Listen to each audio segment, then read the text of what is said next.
it do, Ski? It's your boy, Failey McWhaley, and today I'm here with my reaction video to Stargate SG-1. This one is Season 3, Episode 10. How's it going, everybody? So, last time in the SG universe, we got a little religious 2 episodes ago, and then the last episode that we saw was an interesting one for the fact that we got to see Apophysis. It's not plural, there's only one Apophis. We got to see Apophysis' sort of strategic planning here, where he went about learning about the Tari and training, basically like a simulation almost of how they are with his own people, in an attempt to eventually overthrow them and send a secret SG team. So I think that was actually a really interesting concept there. The episode itself, while I did like it and appreciated it, also seeing like sort of like the war, like O'Neill at his, I guess, most heightened, like military state, lack of better terms, I don't know, but basically seeing him on his military A game, so to speak. I like those elements. However, as a story, I feel like they just sort of fizzled out at the end. I don't know what was going on there. It was kind of confusing, and it makes me believe that they were sort of like crunched on time, and they're like, fuck it, let's just end the episode, or like budgetary constraints. Like, I don't know what they were doing, but still, I can appreciate a lot of what they did that episode. So with that being said, let's just see what episode 10 has got to offer. With that being said, y'all, I'm excited to hop into another episode of Stargate with the fam. I miss some SG time, but it was just actually, and I'm wearing a lot of orange, and I know the SG background's orange, and I know Patreon's orange, and I know oranges are orange, but it was also Canadian Thanksgiving. I just want to give a little thank you to all of you for enjoying these videos. I'm very much so appreciative to all the supporters, and to just anybody who honestly likes watching shows along with me. It's really something special that we do here, guys. So I don't really say this too often, but especially when it's not like a bigger video, but just thank you. Like, honestly, guys, like I'm super blessed, and I'm just super grateful. Y'all enjoy watching these shows and this sort of thing that we got going on here. I'm just very thankful for you guys. Gently kiss the like button with your hands. Actually, don't, because of COVID, but just smack the like button. How about that? How about that, eh? Yeet. Ooh. Ooh. Oh, shit. Really on our flank tip. What? Whoa, whoa, whoa. Shari's papa. Whoa, what is going on here? Coming in hot. Keep your people together. Go with the people of the Tari.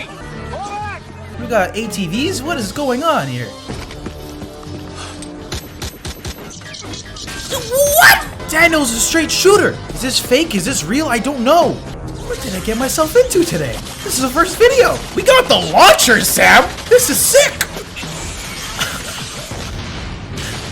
Guys, what in the Lord of the Rings are we doing? This has got to be a simulation. 100%. There's no way they're starting an episode this hot. Even the way they're filming this right now, it's just so engaging.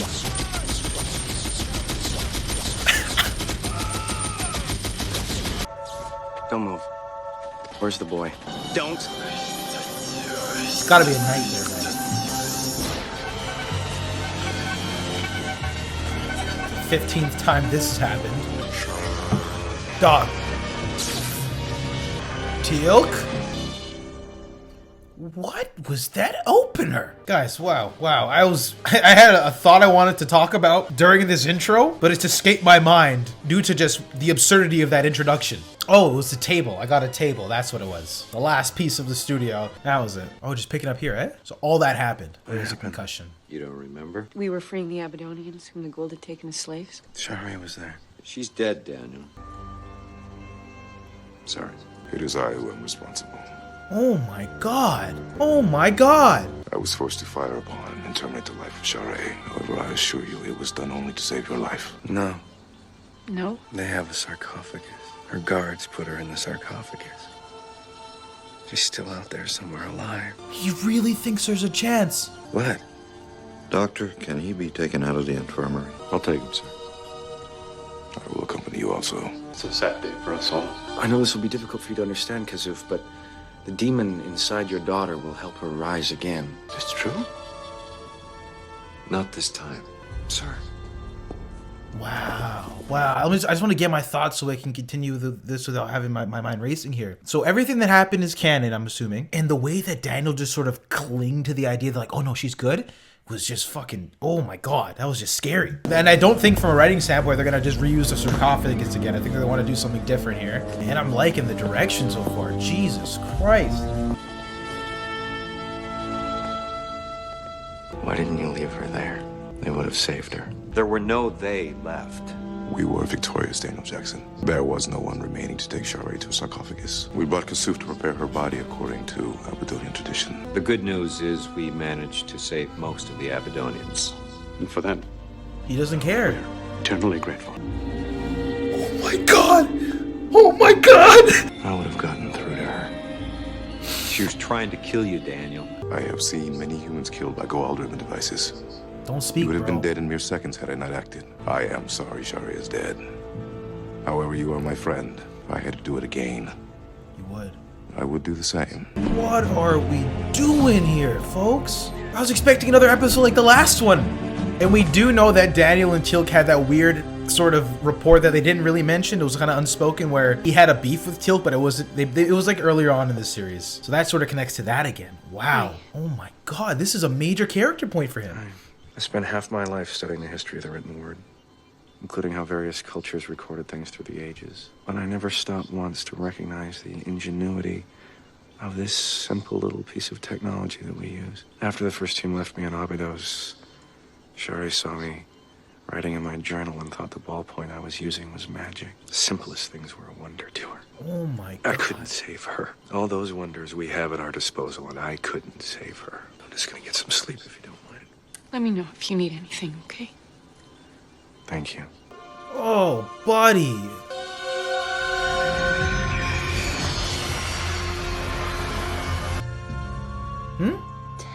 He's awake. Hey, how do you feel? Confused. I bet. Daniel Jackson, And what's your birthday? July 8th. Shari, Yes, husband. you're alive. I Do am. this to me? What happened? I found you in the clutches of Amulet's ribbon device. We took her straight to the Teal'c. They had a captured sarcophagus and a way to remove the Goa'uld. Glad to see you're okay, Daniel. It's gonna be okay. Oh, it looks that way. Yeah. Oh. There's so many things I want to say to you. I don't know where to begin. Daniel. What about him? Oh, she came to him to a dream to give him like a little teaser. Oh no. We haven't taken her body back to Abydos. Is that what you meant? Yeah, these slow flashes I'm not a fan of, but for a second I thought they were gonna waver away from the concept, but it seems like they're just doubling down, which I fuck with even more. Ugh. Oh boy. So let's make sure I'm recording. Ugh, I would hate if this episode got lost. Ugh, I would be rather cheesed. Yes, Dr. Fraser just released me. I've come to tender my resignation. I won't accept it. I'm not military, sir, and it's a free country. Last I checked, anyway. I joined this program so that I could find my wife. I found her. End of story. He was my research assistant when I was doing my dissertation. Smart guy. Geek, Yes, you used to call me that. I was talking about you. Like, you're part of the fam at this point. I get how it. long though. are we gonna be stuck with this guy? Didn't General Hammond tell you? We both know you can't stay away. I'm gone. Give it a week. Okay. You'll miss Carter and Teal'c. I'll miss Carter. Oh my god. And you'll miss the excitement. Up until now, every time I set foot through that gate, I was thinking about Only my one wife. thing. Yes. Now every time I go through, it'd just be some place where that hope used to be. I hope you understand that. The SGC may be the single most important human endeavor for the future of mankind. You said that. The SGC will go on without me. Oh my god. I'm just gonna keep rolling. I have so many thoughts. Please get out of my way, Teal'c. I will, but you must hear me first. I have a pretty good idea what you want to say. Is there not some form of human ritual in which I may ask your forgiveness? No.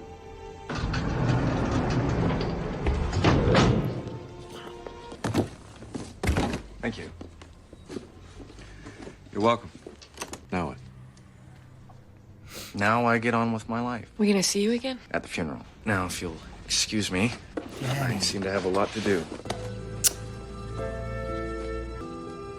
This is bad. It's been a pleasure doing business with you. Dr. Jackson. Bruh. Because it's like, honestly, I'm getting some pretty big feels like here. Like there's no memes, there's no roots. I'm getting this. Anyway, what Daniel was saying about his character is so on the freaking ball. His role in the team is not, he's not military. He's just there for that one goal. Of course, he's very knowledgeable. He's sort of like the culture person on the squad, right? It's always been his role. And he's always had this sort of like unhinged version of himself. And I guess it's just always been there. And I guess I don't really keep tabs on it, right? Because I'm always focused. He's like, you know, the Joker, the smart one of the group, the cultural guy. But deadass, like he's always been there for Shara. That was his goal. And when he said that in that sort of like unnerving manner, it's like, yeah, I guess that's what his mindset has been this whole entire time, right? And I think I have two versions of Daniel in my mind. And I think that's what sort of meshes them together. Wow, I am so impressed right now. And I'm so into this. And plus the whole, like I said, the whole Teal'c and him beef that they sort of subtly had. This, oh my goodness. The only way I see this coming back is if he sort of has a change of heart and his new motive is to find the kid for Shara. What a shakeup, my goodness. Hear me, Danielle. Are you ill, my husband? Apparently. Go back to sleep. Tomorrow you will rise and return to your travels through the Shabai. No, I won't. I don't need to anymore. I've already found you. You must continue so you can find the boy. This is brilliant. Where is he? You must first forgive Teal'c. He did what is right. When he killed you. Yes. But you're here. Now go back to sleep. I don't even know what this means for the show anymore. Like for Daniel's trajectory. This is wicked. Nah, she's dead as disco. Gone. Oh my god. I speak for Shara, who can no longer speak for herself. I have spoken no lies nor acted with deceit. Tia pirate asaku yeru. Grant me a place in your blessed dwelling. What a beautiful moment, just meshing both like showing a sign of how far they've gotten. gotten. A feather, my soul still contains sin. If not, may my soul join the god. This is a massive moment. From where we started to now. On the trial of the great scales, thy heart is light. Thy soul has been found true.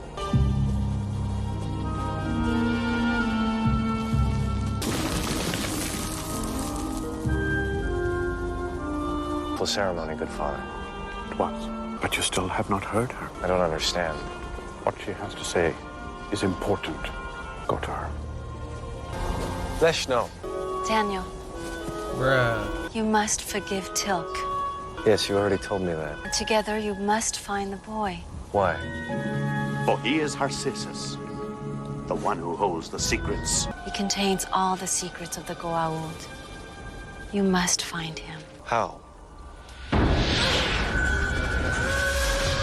Okay, she's acting like Microsoft Clippy here. Just listen to the guy, close the window, and you'll be able to move forward. Forgive Teal'c. Who is this guy? Come on. He's not it. He's not it. Well, old Doc Jackson. What are you doing here? Well, don't let Jack get you. He's just intimidated by you because you're way smarter than he is. Holy shit, man. It was good to see you well, Daniel Jackson. Teal'c, you did the right thing. It works by thought control, right? Oh, yeah, that's one way to put it. More like thought control amplified with emotion. Okay, so there is a connection with the mind. Oh, yeah, definitely. So it's possible to send a thought through it. As far as I know, Daniel, it's designed to kill. Okay, but it could do both. Yeah, I suppose it could. Why? I think Shara was trying to send a message to me through the hand device. What message? I'm not sure. Oh my goodness. I'm not even capping. I'm just genuinely like very surprised they threw this sort of storyline in at this point in the series. I get it, but Hey, Daniel. Hi. How'd you get in here? You left the base before we could catch you. We thought I'd stop by and see you here. How'd you get in here? Got sick of waiting in the hall, so I let us in. You need a new lock, by the way. Good son, it is important I speak with you. Colonel O'Neill tells me you are leaving his tribe, that you no longer intend to go through the Chapai. Well, this disturbs me greatly. It gives the people of Abydos great security, knowing that you are out there among the gods, protecting us. So I cannot travel among the gods anymore. I hope you can understand that. But Danielle, my daughter wishes you to travel among the gods, so that you can find the boy. Forgive me, good father. How do you know that? Sure, told me. Ask her yourself. bruh, Inception? Is the top spinning? Is it? I don't know. Oh, this episode's gold. Confirmed.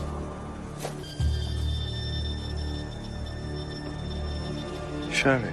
Is he watching himself and in the shoes of Teal'c, and he has to forgive him?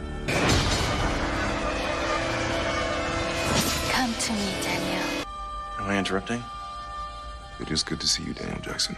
Teal'c, what happens if two goulded hosts have a child? If two hosts were to mate and produce a child, that child would contain all the knowledge of the Goa'uld. Such children are called Harcesis. Harcesis. These children are... So the offspring, the Harcesis, would contain all the knowledge, all the secrets of the Goa'uld that... Yes, Daniel. Daniel Jackson. This is something that should have been brought up when the baby was Pleases mentioned me last greatly episode. that once again, you value my knowledge. General, the guy's got 2 left feet. I'm telling you, he slows down the unit. Deja vu? Deja vu. You know, Rothman was a 2-time decathlon champion in college. Trying to get Robert out of your unit? Well, yeah. Any chance of that happening, sir? Only chance would be if you reconsidered. Okay. Good. So Rothman's got... Okay. Are you kidding? No, I've given it some thought and I've decided I'd like to come back. May I ask what changed your mind? You were fairly adamant. Let's just say that there's something through the Stargate that I think I still have to be the one to find. Now, see, I missed that. What do you say, General? Haven't put through his resignation papers yet. So, Bruce Jenner. Sit this one out, huh? You've been reassigned to another unit. Okay, you're being replaced. Because I'm intimidated by your intelligence. Where's the confusion here? What? I have no reason to suggest it, but for some reason I'm getting the vibe that he's like a part of the show as like a producer or writer. No reason to think that. Just quite honestly, just vibe check. Daniel Jackson, you're rejoining SG-1.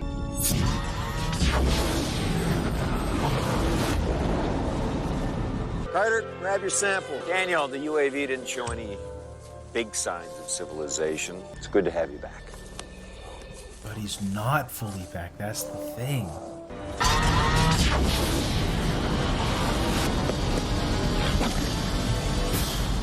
Hey! Where'd he go? The address cleared before I got here. But I don't think this is a dream.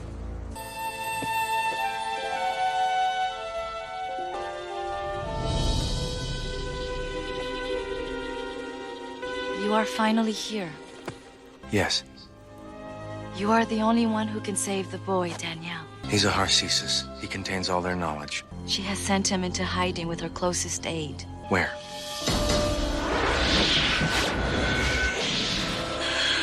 Keb. I know a Keb. There's a reference in Budge. It's the mythical place where Osiris hid from Set. Keb is a myth. No. That shit's real. Promise me you will save the child.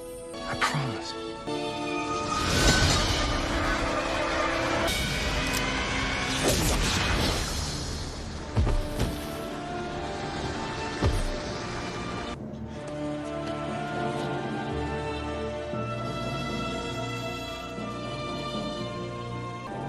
I love you, Danielle.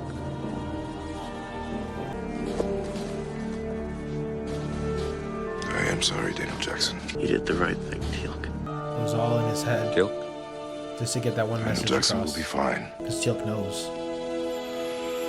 Wow. Wow. I love you too. Wow. Wow. We just really fucked the game up.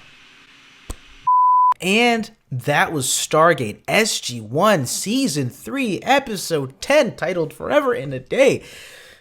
Ladies and gentlemen, I thought that episode was incredible. So I think the idea by the end of it, correct me if I'm wrong here, throughout the Goa'uld process or whatever it is, through hand, the mysticism, whatever it is, Daniel just kept reliving the same day over and over again, or just to get the message across that there's this baby he needs to save. There's a kid that he has to save. That's obviously the kid that Shari and Apophis had. He needs to save it. It's got all the answers now. It has a specific name. Great. And Teal'c, he had to forgive him. First of all, I gotta say the kicker to this episode was crazy. I think it's up there for one of the just most like jarring beginners we've had in the series so far. I had really no idea where we were going with this, and I was sort of having the illusion like, oh, maybe this isn't real. But this was a massive episode, in my opinion. From where we're at currently in the series and when I know where we are, this is massive. For just sort of like the reflection it sort of gives you on Daniel's character as a whole, to his relationships with each of the characters, his motivation, it makes you sort of just have a double take, and it's like, damn, like I really thought we were fam out here, but Daniel's like, I got my objectives, and he's facts, no feelings. Shari isn't here. I'm out. And it was pretty interesting to see Colonel O'Neill's dynamic with Daniel and how he sort of felt about him not being there. And it really just shows you like that. I think I need to digest it a little bit more. But to me, it's like almost Daniel doesn't really, not that he doesn't care about the, you know, Teal'c, Sam, and the SGC and everyone else. But it's like he has his objectives and his motives, and it's his saving his wife. And quite honestly, everything else comes second to that. And I don't know if that's necessarily how Sam, Teal'c, how I assumed everyone operated. So it's almost shocking to see that brought up this episode, and even in the way that they interact with each other. And O'Neill's clearly missing his brother, and you know, I don't know if it's because like the power dynamics, how we normally have Daniel, you know, sort of being like the quiet one, the one to pop up when he needs to be intellectual or, you know, suss out some information. I just thought it was fantastic the way they went about that episode, coupled obviously with sort of like the remnant memory, then the flashbacks, and then it kept coming to that one moment. I think they did. For me at least, you know, maybe people are divided on this episode. I'm not too sure, but as somebody who's going through this, to have an episode like this, which is, in my opinion, a pivotal point for his character, right? Because Daniel's always just in the background, especially these past few episodes. But every now and then, we'll come to episodes like Need. We'll come again to episodes where, you know, Shanks flexes his acting abilities and he goes unhinged. And we've had those every now and then, right? I feel like every 13 episodes. And Shari only came back, I think, once or twice, right? We had her coming back, but for her to die and really just bring up his entire, like that's his character arc, right? It's like he was the one to start this whole Stargate mission, be the cultural anthropologist, save his wife. That was sort of like his main goal for the first part of the season, but they put that to bed. And then he started to develop a friendship, and we focused more on his personal, like Daniel Jackson himself, but in context of the entire team. So when we get something like this brought to the forefront, it's just shocking, and really just makes you reevaluate his character progression and where they're going to go with him. And quite honestly, to me, by the end of this episode, until they said, "Oh, this was all a dream," right? It almost puts into my mind, it's like, and that's why I said, like, is he okay? Because it's like he doesn't give a fuck about you, Sam. He doesn't give a fuck about, and maybe that's how I was interpreting it. I don't think that's necessarily the case, but it almost brings that sort of similar idea to the forefront. It's like now he's only in it, like his motives are, I'm here to get this kid, and that's it. I thought that was fantastic. Holy shit. I thought that was really well done. And now that's just going to be in the back burner. This is going to be in the back of my mind. Yeah. Anyway, guys, sorry if I rambled on there. I just thought that was amazing. I liked what they did with Teal'c this episode, with him sort of being responsible and being the person to kill Shari, but it being justified. I like those moments. And another thing too, I want to give kudos to this episode. When it comes to doing sort of flashbacks or like dream sequences, sometimes they can verge into the realm of absurdity where you don't get any serious messages from it. Similar to I found with the Clip episode, they managed to do sort of these very niche, unique archetype episodes, but have them make sense, get a tangible meaning out of it. Like Daniel learned now that he has to, like everything we got from those flashback sequences, or those how would you say, fucking, you know, Inception-esque, whatever, for lack of better terms, you know, memory sequences. I thought those were all very realistic with how this sort of storyline would go if they went those directions. And the result from the performances, the writing, whether they're funny lines with O'Neill with some random, you know, schmuck, Daniel's sort of just unhingedness and like unwillingness to forgive Teal'c, or his way he would sort of rebuttal back with Jack after he's tired of, you know, his bullshit, or resigning from the SGC. All of that felt very authentic, and it came across in how I watched this episode. I enjoyed the hell out of it. It was like a what if, I guess. It's kind of like a what if, but it works so well within the real story and in such a integral moment for his character. Unless they decided to take backsies. I can't even talk more about this. Oh my god, I love this. I fucking love this. So with that being said, guys, that was SG-1 episode 10 for season 3. What did you think about this one? I would love to hear your thoughts in the comment section down below. And it makes sense in my mind about where's Daniel's character really gonna go? Where is it going now? Right? We're sort of getting into this larger world now where, like, I guess, you know, the SG universe is starting to really expand, and it's like, I mean, if I'm in the writer's room, it's like, okay, what is Daniel Jackson's motives? It is Shari. It is sure, the cultural elements and, you know, he found it, he did it for them, but he just sort of did it to get to his ends, which was to save Shara, you know?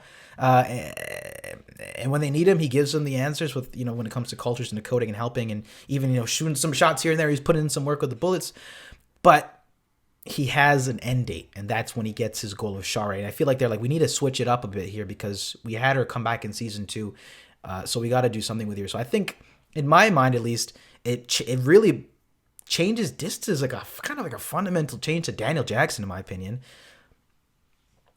Plus, it sort of shakes up his dynamic with the team now. So there's a lot to chew on there. And how do I feel about the execution? There was at points where I found it, I almost thought I was going to waver for a bit, but I honestly think they killed it. They killed this shit. But guys, that was this video. If you enjoyed this video, let me know in the comment section down below. I had a blast with this one, guys. Smack that like button, comment, and all my things are in the description down below, whether that's Discord, my social medias, the Patreon page if you guys want the full unedits. With that being said, I'm going to post this up for y'all right away, and I'm going to go to the bathroom. Take care, guys. Love you. Peace.